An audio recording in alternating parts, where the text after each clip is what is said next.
মানুষের অনেক দিনের কষ্ট, অনেক দিনের বেদনা। আমি প্রধানমন্ত্রীকে রিকোয়েস্ট করতে চাইছি, এটা কোনো টিএমসির সমস্যা নয়, এটা কোনো বিজেপির সমস্যা নয়, এটা বাংলার সমস্যা। আমার মনে হয় এখানে দলকে সাইডে রেখে মানুষের দুঃখটা যেন কোথাও যেন উঠে যায়, যেন খাটালে মানুষ যেন ভালো থাকে।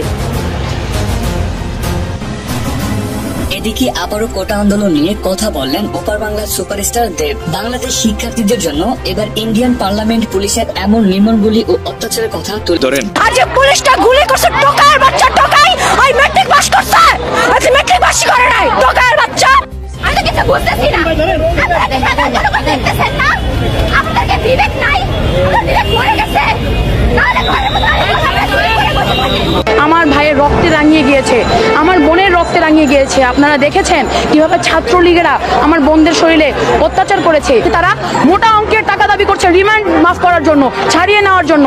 তারা কোনো নিউজ তো ছড়ান না, একমাত্র জমিরা বিবি ছাড়া আপনারা এখানে যত সব বাতাবি লেবু ছাড়েন, বাতাবি দেব বলেন, আমরা চাই আমাদের পার্শ্ববর্তী দেশ ছাত্রদের পাশে এখন কলকাতার প্রেসিডেন্টের এগিয়ে আসা দরকার। কারণ আমরা বাংলার মানুষ, আর বাংলার মানুষকে এভাবে নির্মম ভাবে হত্যা করবে তা আমরা মুখ বুজে সহ্য করব না। তাই আমাদের উচিত আমাদের ভারতবর্ষ ছাত্রদের পাশে এগিয়ে আসা দরকার। ছাত্ররা যেভাবে গুম হয়রানির শিকার হচ্ছেন, তাতে করে বাংলাদেশের ভালো ভালো মেধাবী ছাত্রছাত্রীগুলো হারিয়ে যাচ্ছেন। তো প্রিয় দর্শক, দেবের এমন মন্তব্যে আপনার কি মতামত কমেন্ট করে জানিয়ে দিবেন। এছাড়া এই ভিডিওটি যদি ভালো লাগে তাহলে আমাদের এই ভিডিওতে একটি লাইক করে আমাদের চ্যানেলটিকে সাবস্ক্রাইব করে আমাদের পাশেই থাকুন। ধন্যবাদ।